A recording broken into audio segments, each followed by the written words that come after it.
Well, I love to work. I mean, when I was just a kid, this was always my dream to travel all over the world and to write songs. That was my gift. And I just always wanted to make it into a business. And year in and year out, a lot of my dreams that I planned, they come true. So you have to be responsible for them. And so I just try to keep up with the times as far as whatever's going on out there. And I hope to never retire. So I'm up there now. But I've actually have enjoyed every bit of it. I wake up every day with new dreams. So I feel like I'm just starting out. And how my mama put those rags to use. Now, there were rags of many colors, but every piece was small. I didn't have a coat, and it was way down in the fall. Mama sewed the rags together, sewing every piece with love. She made my coat of many colors that I was so proud of. While Mama sewed, she told a story.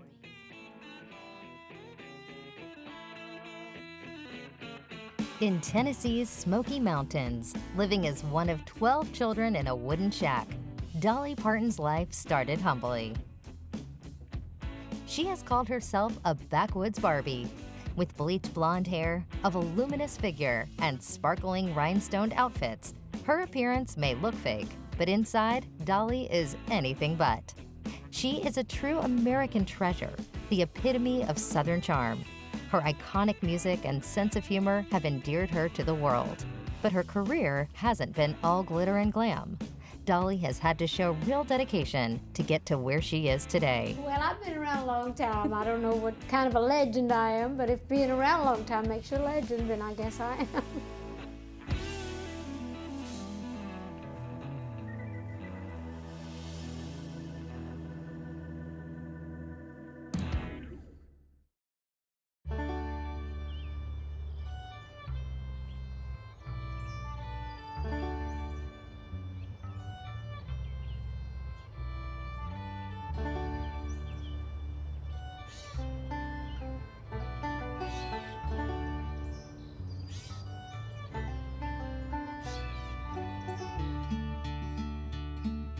On January 19, 1946, Dolly Rebecca Parton was born in Locust Ridge, Tennessee.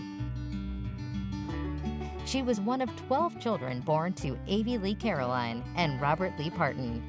She grew up in a one-room cabin that housed up to 14 family members.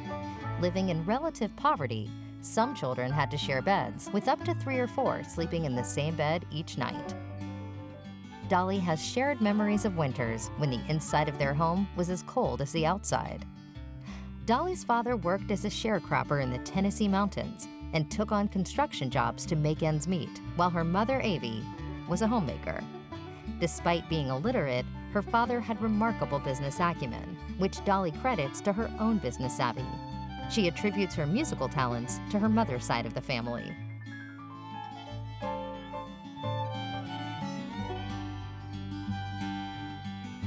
From a family where a lot of country poor people from big families didn't get a chance to go to school, get an education. My dad being one of them. They couldn't read and write, and it was kind of crippling to him. One Christmas, Dolly recalled the children agreed to forego their gifts so their father could buy a wedding ring for Abby. Dolly recounted, "I must have been 8 or 10 years old, and my father had never had a wedding ring.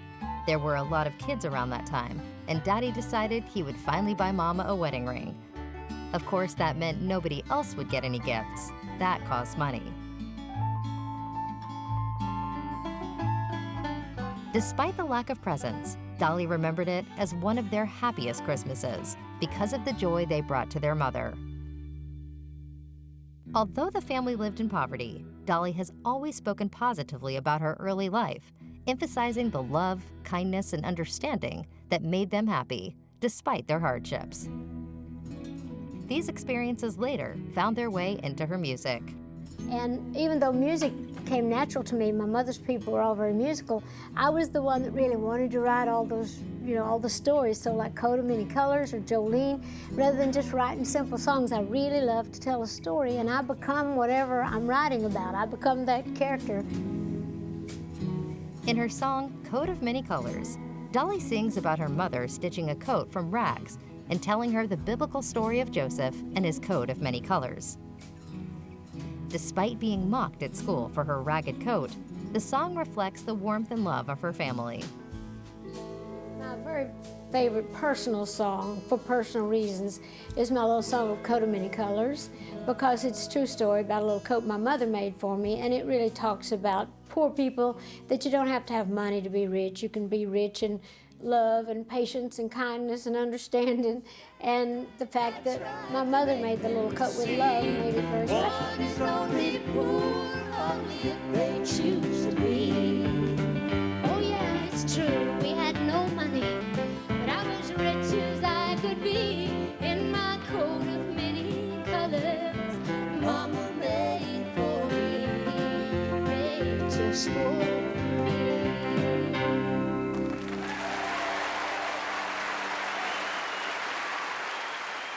From the age of 7, Dolly showed an interest in music.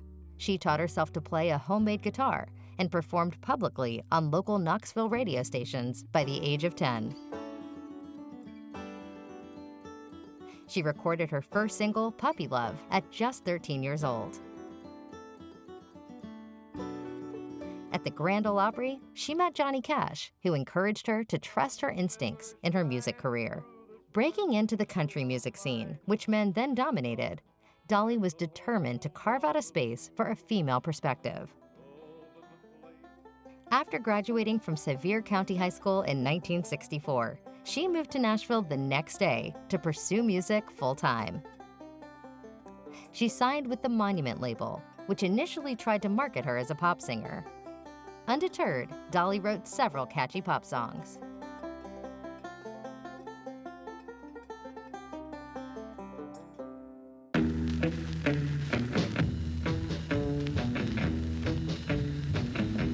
The same year, Dolly would meet the love of her life, Carl Thomas Dean, outside the Wishy Washy laundromat in Nashville.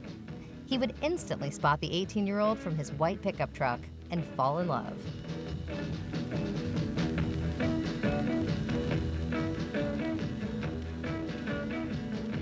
Dolly fondly recalls their early dating years. When I met my husband, he wanted to take me out to dinner.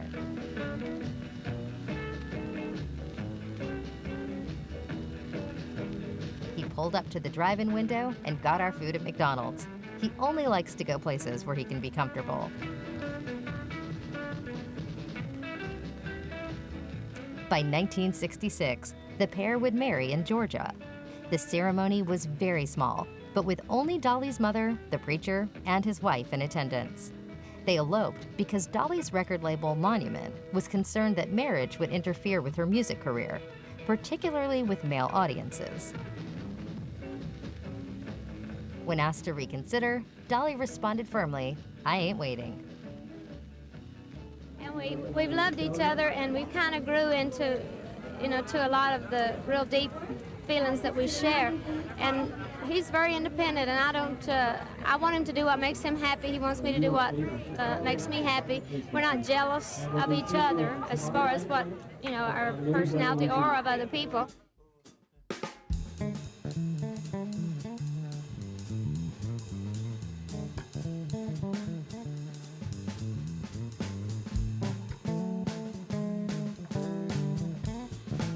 In 1967, Porter Wagoner helped Dolly's career change forever. Dolly was hired to replace the former star of his TV show, Norma Jean. Initially, the switch was unpopular. Fans of the Porter Wagoner show were unhappy and very reluctant to accept Parton, at times even chanting loudly in the audience for Norma Jean's return. With Wagoner's assistance, however, Parton was eventually accepted. Parton and Wagoner have undeniable chemistry. Their voices blend together beautifully. Thank you, Don. We have a sort of a special show this week in answer to an awful lot of requests, a lot of good requests. Dolly and I are going to do all duets this week. Got a whole bunch of them for you, starting with this one. It's a lesson to live for the learning. Later sang, later sang. In the wake of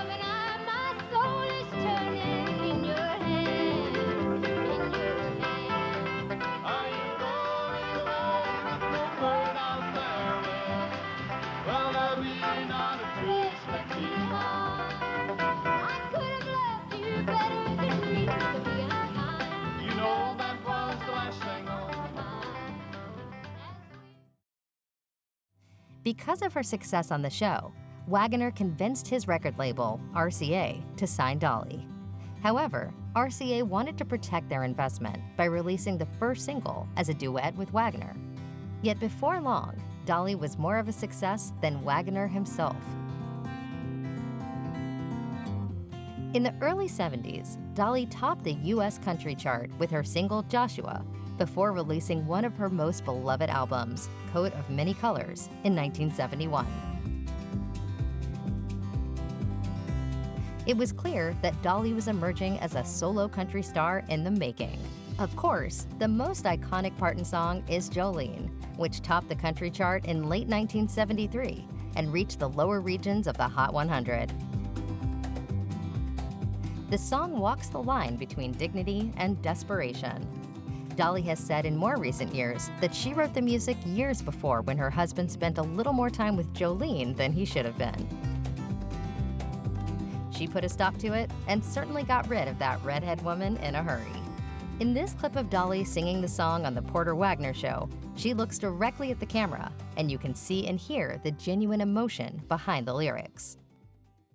Let's listen as she does one, and I think you'll really like this. Listen close to it. It's called Jolene.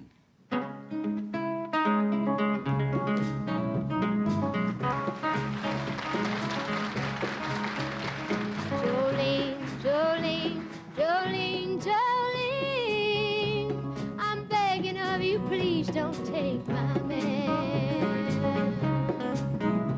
Jolene, Jolene, Jolene, Jolene, please don't take him just because you can. Parton has said that if it had not been for that woman, she would never have written Jolene and wouldn't have made all that money. So she says, "Thank you, Jolene."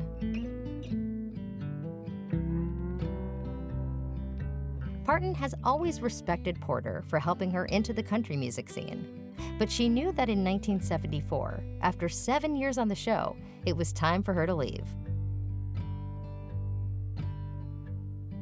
Dolly walked into his office and played him a new song she had written, "I Will Always Love You." In this performance of the song on his show, it is clear just how emotional Parton is about the split. But I know I'll think of you each step of the way.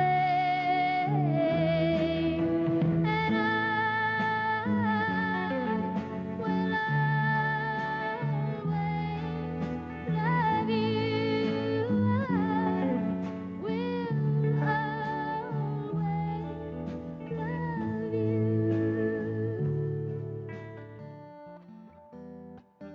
Wagoner did not take the news well. After the split, he created a lot of negative press about Dolly. He wanted to sue her for $3 million, claiming she had breached her contract. Dolly and Wagoner settled this agreement out of court, with Parton eventually paying him $1 million. At this point in her career, she did not have this kind of money. It would take her years to pay him back in full. Dolly has said, "He got as much out of me as I got out of him. Let's put it that way." Porter was very much like my dad, brothers, and the men I grew up with. They were just manly men, and a woman's place was where you told her to be. And so I would always stand up to him because I had my own talent. I didn't come here just to be the girl singer on Porter Wagoner's show, and we fought like hell, and he showed his ass about it rather than letting life flow. He had to sue me, and of course, that broke both our hearts. And you know, looking back on it now, he hates that he did that and has said so. Although Dolly felt betrayed by Porter, she forgave him. They became friends again, and she was even at his bedside in 2007 when he sadly passed away.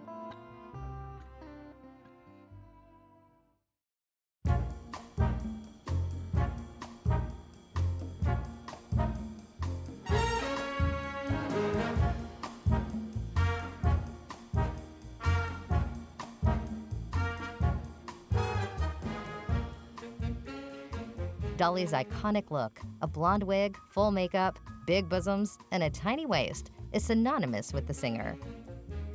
Her iconic catchphrase is, "It cost a lot of money to look this cheap." be able to see Broadway. Give them a glimpse of what goes on here. Do you agree with that? I do agree with that. Yeah, and this is fun. I think people always love seeing people get all dressed up, and we're just like kids. I felt like I was getting ready for the prom. I said, how big shall I make my hair? How far shall I push my boots? Unlike other stars, Dolly has always been honest about her love of plastic surgery enhancements and proud of her massive collection of fabulous wigs and extremely form-fitting, bedazzled stage outfits. When you go on the road, what is the one thing you cannot be without when you tour? Oh, my wigs and my makeup and my clothes, but especially my hair and makeup. In the past, she has referenced that she went for her trademark trash look of blonde hair, makeup, and tight-fitting clothes from the local town tramp. She claims that she isn't a natural beauty, but more of a plain Jane, and when young, she yearned to be glamorous.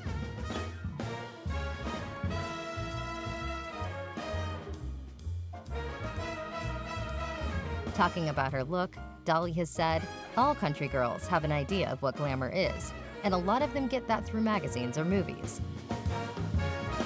But we didn't get to go to the movies, and we lived way back then, so my look was inspired by the town tramp.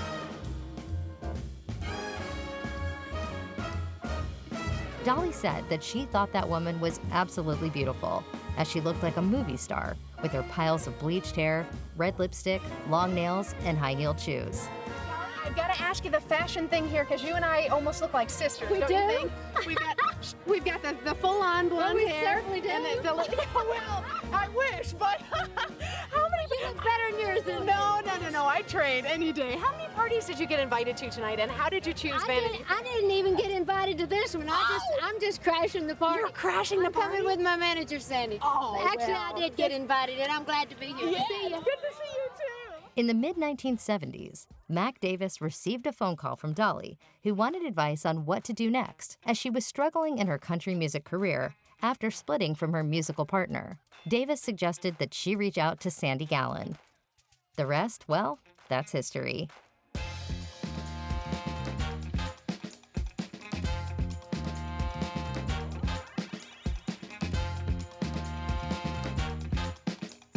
Sandy Gallen and Dolly became inseparable. She said, nobody could quite get how the Christian Southern girl and the New York Jewish boy could have so much in common, but it was real.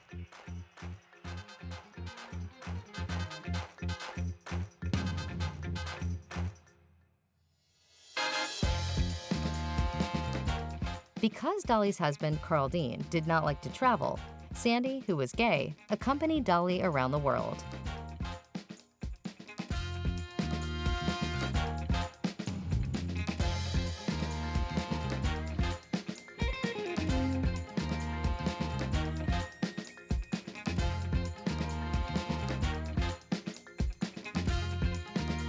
During this period, with Gallen's help, Parton began embarking on a high-profile crossover campaign, attempting to aim her music in a more mainstream direction and increase her visibility outside the confines of country music.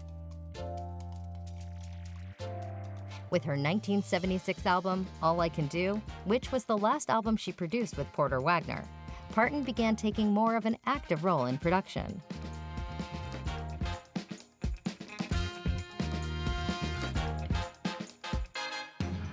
Dolly aimed for the pop market, but hoped to keep her country fan base happy too.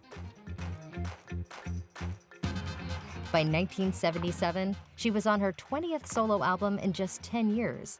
She had written every style of country song you could think of. Pop music was limitless in a way that country music could never be, in terms of sound and commercially too. Jolene proved she could take the country with her to the mainstream, and on her next album, Here You Come Again, she attempted to find a place in both worlds.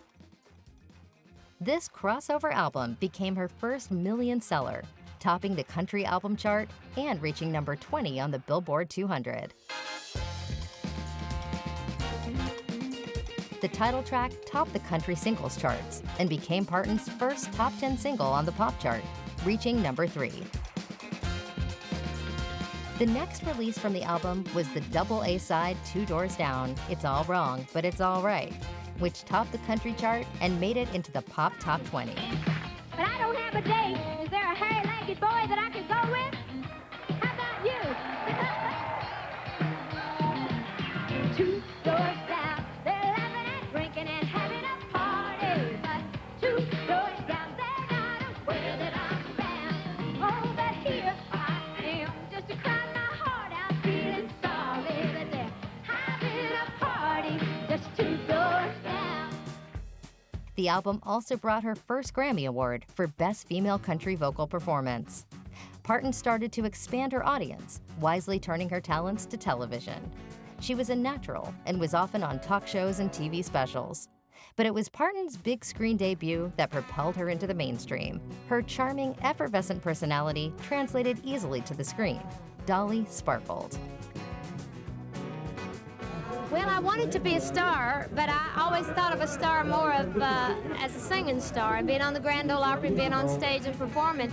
But I figured that if my career went the way I wanted it to, that I would eventually wind up doing the movies and Vegas, and it was a real fun thing. She played a brassy Southern woman, Dora Lee Rhodes, in 9 to 5, opposite Lily Tomlin and Jane Fonda. Well, I think Jane is a very complex person. I think she's very intelligent, very creative. I find her very caring, but I find her also very shy and almost naive in a very sweet little girl way. And it's a side of her that I really was surprised to find. 9 to 5 became the highest grossing comedy film of the year, earning Parton an Oscar nomination and a pair of Grammy Awards for the now classic theme song. In the film, the co-workers decide to hold their sexist, egotistical, lying, hypocritical bigot of a boss, Dabney Coleman, hostage and transform their oppressive workplace into one of equality. Well, it was great. At that time, nothing like that had been done in the movies, and we weren't sure if it would do well at all. But men also loved it because it was very entertaining, tying up the boss. It had a lot of fun stuff in it. And that was my very first movie that I ever made, and it did make a big difference, and it has helped a lot through the years. I love Jane and Lily and Dabney Coleman, the ones I performed with in the show. We've always stayed close through the years. The hilarious, over-the-top hijinks couldn't disguise the film's more resonant message, which has only strengthened in the current era of Time's Up and Me Too. In the music video for the hit song, you can see different clips from the film that show women taking back power in the workplace. Man's a ladder, but you got dreams he'll never take away. In the same boat with a lot of your friends, waiting for the day your ship will come in and the tide's gonna turn and it's all gonna roll your way. Working 9 to 5, what a way to make a living, barely getting by. It's all taking and no giving. They just use your mind and you never get the credit. It's enough to drive you crazy if you let it. Mr. Hart spends his days harassing Dora Lee by telling her she's much more to him than just a dumb secretary. He lies about sleeping with her and purposely knocks pencils on the floor so she'll lean over and pick them up. He insults Judy and bullies Violet. After learning she's lost out on a promotion to a man she trained, Violet confronts Mr. Hart. "Spare me the women's lib crap," he replies. To hide the fact that they're holding their boss hostage, the women have to run the business as best they can. No, I was excited about it because it was the kind of thing that was so close to my own personality that I didn't feel like I really had to act or worry too much about it. The film was the catalyst for a TV series in the 1980s and a Broadway musical, which transferred to London's West End. 9 to 5 continues to resonate with audiences. Thrill. I feel very honored and proud. How did that happen? You're already an icon. You don't have to go back to Broadway and do this. What? Well, I've never done Broadway. This is the first time I've done anything here. And so when Bob Greenblatt, who produced the 9 to 5 musical, he asked me if I'd write it since I had written a theme song 30 years ago for the movie with Jane Fonda and Lily Tomlin. amazing. I think people are under the impression that she kind of popped in and popped out. She was an integral part of our daily rehearsal. And she was there, I think she just recently left maybe 3 or 4 days ago. She was there for every preview performance, in the wings, giving us high fives, the greatest support. And, you know, you see the glamour and the wigs and the lame and the nails, but that woman is smart. And when the music starts, her head goes down, the wheels start turning, and she can give you a new lyric or a new melody in 20 minutes. And I just have the greatest respect for her. Exploit it every night. Finally working with Dolly Parton. You know, she's brilliant. The thing that's brilliant about Dolly is this is a woman that does not need to do this. She wants to do this. It's a first-time experience for an icon. And to have shared that with her and collaborated with her, and it's her first time collaborating like this, to have people sit down and say, I need this or I need that, where she's not used to that. And she's been so open to the process and really gotten into it. Well, I feel great. I feel proud and honored and humbled by the whole thing. It's one thing to get a chance to write something for Broadway, but it's another entirely to be nominated for a Tony Award. So it's been a great thrill for me. In the 80s, Dolly starred in another big Hollywood movie, Steel Magnolias. You laugh, you cry, it brings you closer to family, it brings you closer to friends. It's about family, love, and friendship, and people and life in a small town, and I think it's just about the human heart. She was in the pop charts with 9 to 5 and another classic hit, Islands in the Stream. This duet with Kenny Rogers knocked Bonnie Tyler's Total Eclipse of the Heart off the top spot of the Billboard Hot 100 and is often credited as the best karaoke song and top duet of all time.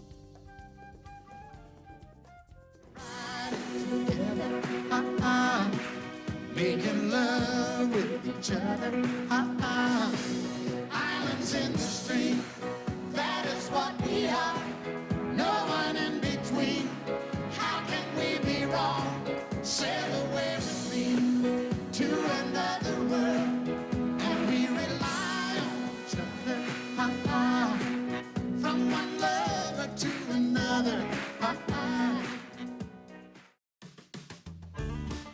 Dolly has a very close bond with the other female country singers in the business, such as Tammy Wynette and Loretta Lynn, and made the collaboration album Trio with Emmylou Harris and Linda Ronstadt. Longtime friends and admirers of one another, the singers first attempted to record an album together in the mid-1970s. Still, scheduling conflicts and other difficulties, including the fact that the three women all recorded for different labels, prevented its release. The album won the Grammy Award for Best Country Performance by a Duo or Group with Vocal. To know him is to love him. Just to see him smile makes my life worthwhile. To know him is to love him, and I do.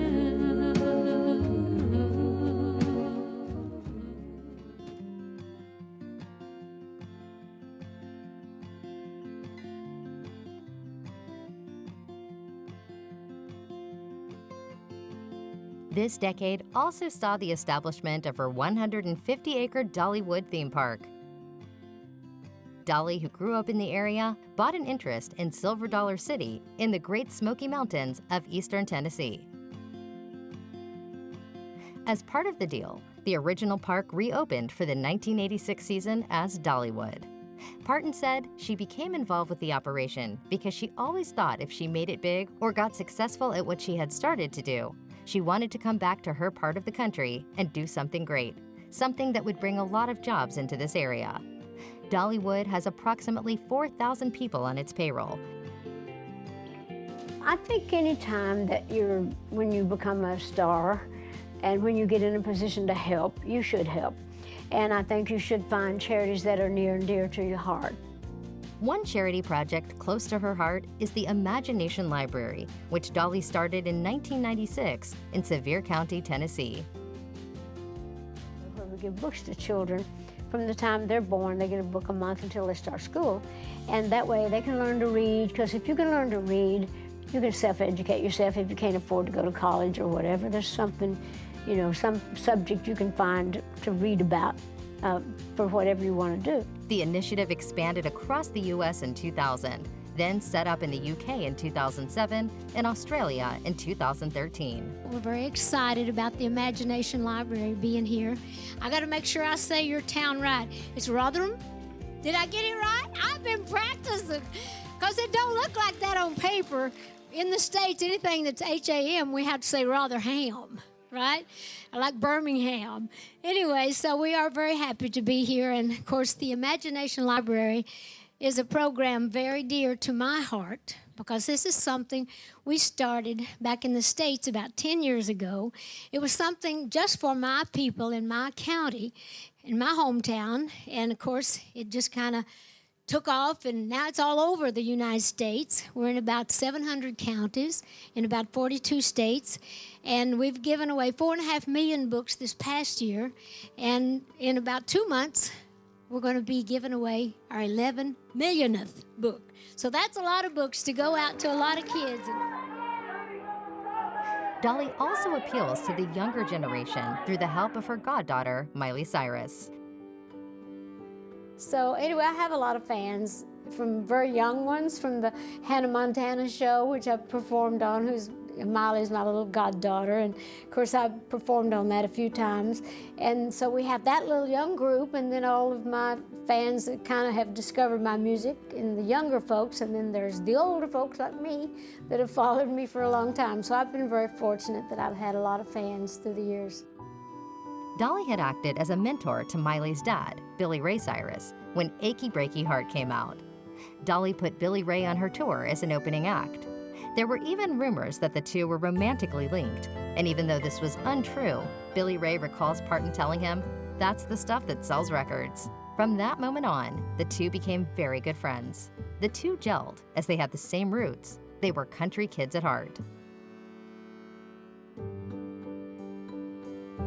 When Miley was born in November 1992, Dolly told Billy Ray, "She's got to be my fairy goddaughter," and wanted to help her as much as possible. Since then, Dolly has shared her wisdom and even the stage with Miley and appeared alongside her in various projects.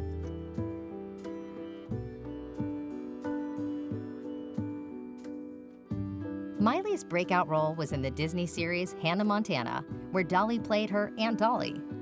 She appeared as a guest star in several episodes, dispensing sage advice to her young niece. It is clear from this clip that the duo were a natural fit. Dad, I'm not in the mood to see anybody right now. Well, fine. You don't want to see me, I'll just turn that bus around and head on back to Nashville. Look at you, my goodness. You are sprouting like a rose bush after a month of rain. Only not as wet and twice as pretty. Doggies, I like it. I might use that in a song. Well, fine. First one's free, next one you share profits with me.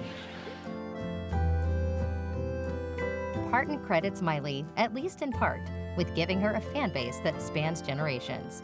She has said, "It's been so amazing that I've had all these little kids that grew up with that and now have their little kids. They keep bringing me back through the generations, and I love it." Positive energy. How great and energetic and wonderful you are. Where does that come from? Is that, Well, you're always having a good time? I love my work. I love what I do. I'm just thankful I've had the opportunity to make a living at what I love to. Dolly's work spans over 6 decades. Musically, she's been extremely influential as well, with countless artists following in her footsteps by recording various versions of her songs. In fact, when Elvis Presley wanted to record Dolly's song, "I Will Always Love You," Parton was approached for the publishing rights.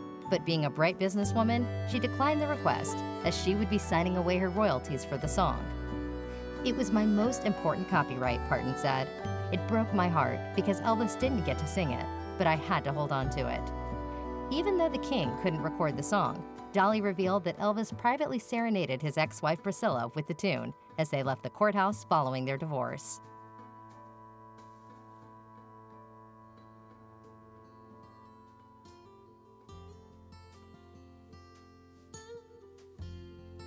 Of course, 20 years later, pop star Whitney Houston turned the song into a bigger hit. This cover put Dolly in the spotlight as a writer and an artist, and opened people's eyes to Parton as the talented writer she is. In this clip, Whitney transforms the song into a real powerhouse ballad.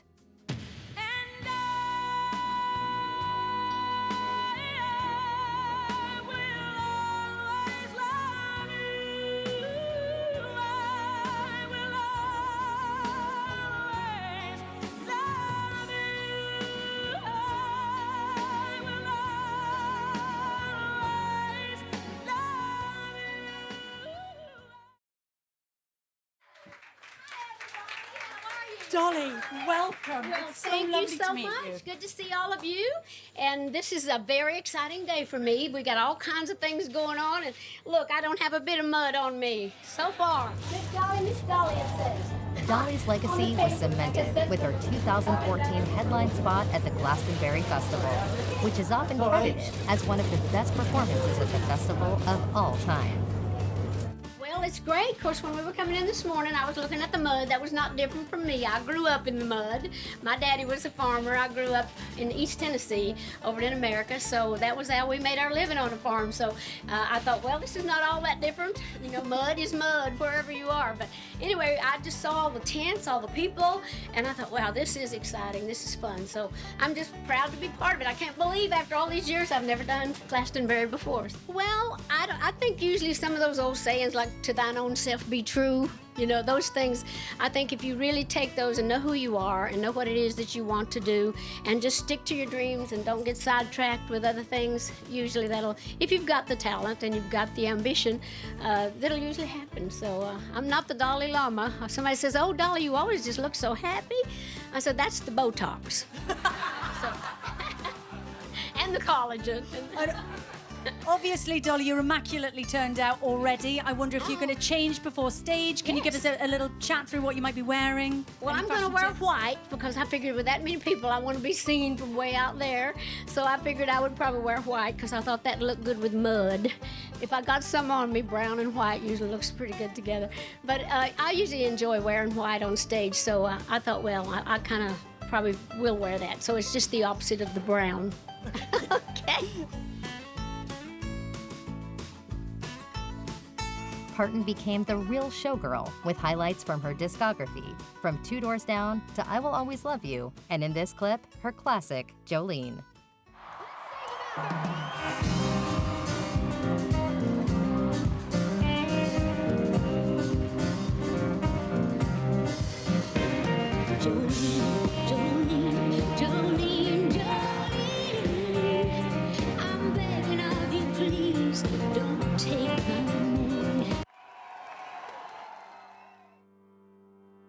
I've been around a long time, and I've been in and out of this part of the world many times through the years, so I think people just kind of feel like they know me. I feel like more like a family relative than a celebrity. I think they just kind of think, oh, Dolly's come home, because I always say that I always see somebody I love in everybody I meet, like a family members. Somebody always reminds me of somebody else, but I just love people, and I've always been so grateful that people have accepted me and loved me all through the years and followed my career and kept food on my table, so to speak.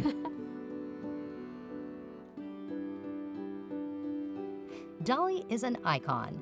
Longtime fans know that she has been apolitical, but has always hinted and expressed a strong voice for equal rights in her writing.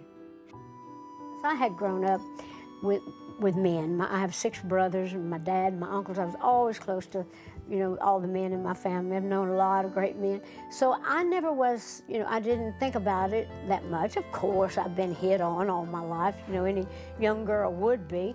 But a lot of that I just took as a compliment. But I never, you know, I never did anything to try to get ahead in the business. You know, I never slept with anybody unless I wanted to. And I'd never put myself in a position where I tried to stay out of those positions. And if I found myself in that, I was lucky that I had a great personality and a great sense of humor that I could joke my way out of a lot of it. And then if I couldn't, I have enough temper and backbone that I would kind of get out of it some other way. But I did work. It was a man's world back then, and I enjoyed it. And so people were kind to me more than anything, so they kind of looked at me like a sister or something, it seemed to me at the time. But I didn't care how they saw it. I was there to do a job. I had something that I felt that could make us a lot of money, and I would say that. I have something that, you know, I think we can all prosper from, and I've been lucky.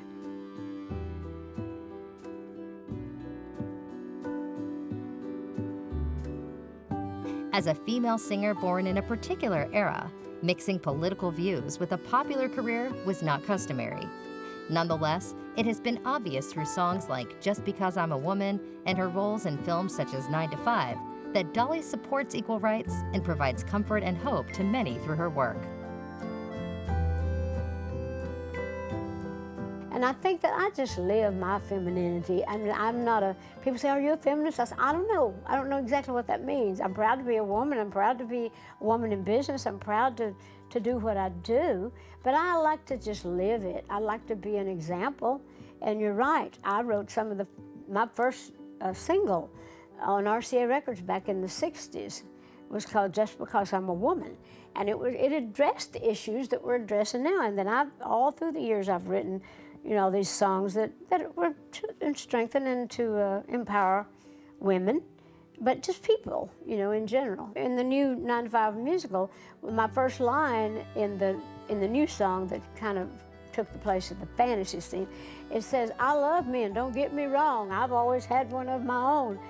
Many good men I've known, but then there's you, meaning Mr. Hart. So I've known a few of them, but I've known more good men in my life than I have bad ones.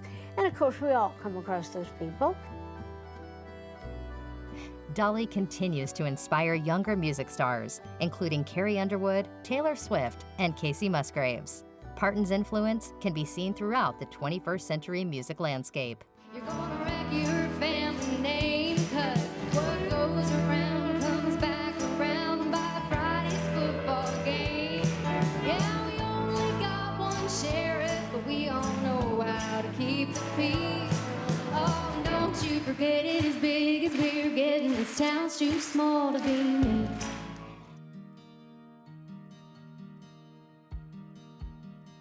Musgraves told Billboard, beauty, sex appeal, brains, wit, humor, beautiful songwriting, meaningful songwriting. No apologies for who she is. LGBTQ advocate long before it was even a thing or trendy or whatever.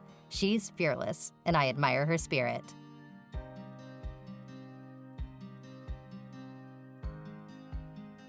Well, I don't try to tell other people what to do. People are always saying, what kind of advice should you give? I say, I don't give people advice. I have information. If you want to know some facts and if you want to know, you know, sometimes how I dealt with something. But I do believe that everybody has a right to be themselves. Everybody has their own path and their own road to walk, and everybody's talent is different. And I think that we have to kind of base, you know, just how we look, how crazy, you know, the people look, all the, you know, the images that, you know, the people have. It's what they feel right about in themselves, and I think they have a right to do that. So it's not up to me to tell them not to do it, because who am I to tell anybody what to do? I mean, I look like, you know, the town tramp, and that's how I patterned my look after the town tramp. So who am I to tell somebody else how to dress or what to do?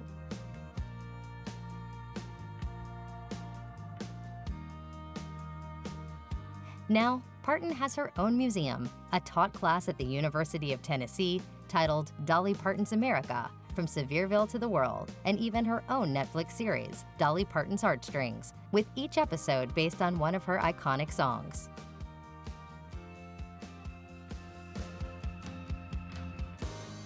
For every generation since the baby boomers, Dolly Parton has been on our minds and in our hearts, whether as a punchline or a headliner.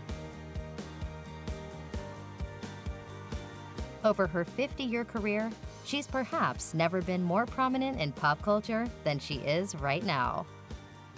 Well, I'm proud of all of it, I have to honestly say, because you never know when you start out how you're going to be known or thought of when you're older. You hope for the best. But I'm really proud of the Imagination Library, the project that I've done where we give books to children. But I've been very proud of everything that I've accomplished, to be in the Songwriters Hall of Fame, because my songwriting is very important. But I won't mind being known as the book lady, but I want to be known for my music as well, and to have left something great in the world that wasn't there before I came along. I think my mom and dad would be very proud of me. I always think they're looking down and saying, "You go, girl. We knew you could do it, and we love you." And I love them, and I owe it so much of my personality and my heart and my humble being to my good parents.